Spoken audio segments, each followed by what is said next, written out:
Yeah, my name is Jordan. So I was sitting on the roof of my house and I was looking up at the stars, and it was a summer night, and I was just thinking, like, man, my life is so boring. I do the same thing over day after day after day. I just got back to college, and every day was the same. It was class, it was work, it was sleep, class, work, sleep. And I made a decision there that I wanted to start doing exciting things, doing adventurous things. But I'm like a color within the lines person. Like I don't do adventurous things. So I started really small. I mean like really small. Like I'd buy like interesting things at garage sales, or like yeah, like baby steps, right? I would like walk different ways home. Yeah. And when I was feeling really dangerous, I would try doors that said employees only, and I would try to see if I could get out. Yeah. And unfortunately, all those things kind of converged. Because I was working late at night on homework in one of the academic buildings at my college, and there was an employees only door, and in fact it said "Do not enter." And I kind of like looked side to side. I thought, okay. And I tried the door, but for whatever reason, this time this door was not locked. It was like loading doors, and I pulled it, and it opened a little bit. And I looked down, and I shone my flashlight of my phone, and it was stairs going straight down. And I was on the ground floor, so I realized these were going underground. And I walked down the stairs. There were like these metal stairs, and they were kind of creaking. And I got just down to the bottom, and I looked around, and I thought, man, I need backup. So I recruited a few friends, and we were dressed in black, and we came the next night. We were ready to go.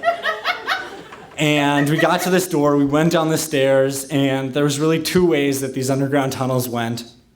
And we chose the first one at random, and we started walking, and it was pretty big.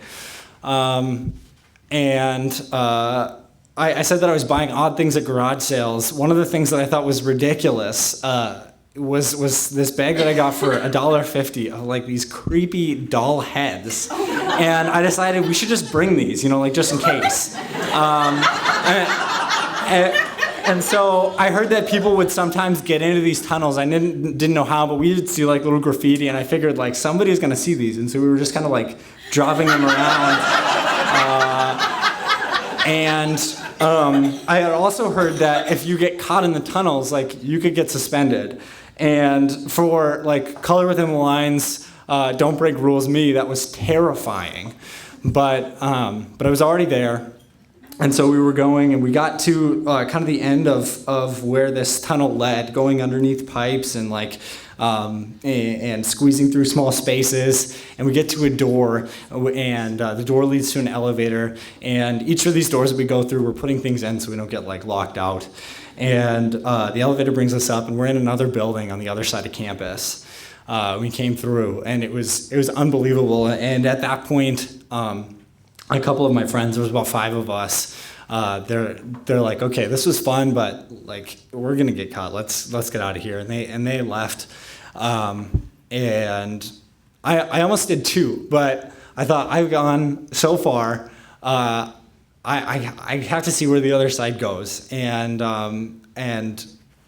so that's really where the mistakes started, because we backtracked through, and we started going this other direction, and it was really interesting. We got at one point there was a bunch of like old furniture and stuff. There was a whole classroom underground set up, like all the desks in a row. It was really creepy, especially when we put a doll head on each one of the desks. Anyway, we get to this final door, and each door that we went through, we were checking for like any alarms or anything like that, and we didn't see any. And we got through this last door, and we didn't really check it super well. And I go through this door kind of at the end of this hall, and I walk in, and I look around, and I realize, oh man, we should not be here. And it was right around that time that I heard like a, and I realized like we are in the back of the bookstore. Like we accidentally just broke into the bookstore, and that's an alarm. And this is why I don't break rules. And so we're like, I don't know, what do we do? And so we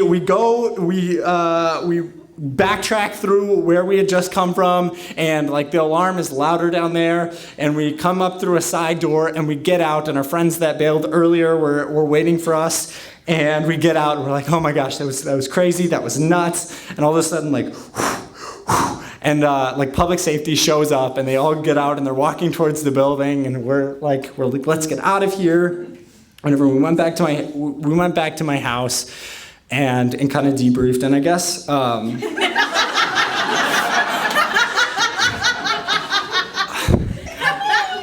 later the school paper came out a couple days later, and I guess Moorhead police were called for a break-in, and we never saw them. But I think that was kind of an epiphany for me, because I realized that I didn't need to like almost get arrested to have these adventures. I kind of liked drawing within the lines, but I found there were other ways to be adventurous, do things out of the norm, get out of my comfort zone, ask out a really pretty girl, and have her be my girlfriend. And although I don't trespass anymore.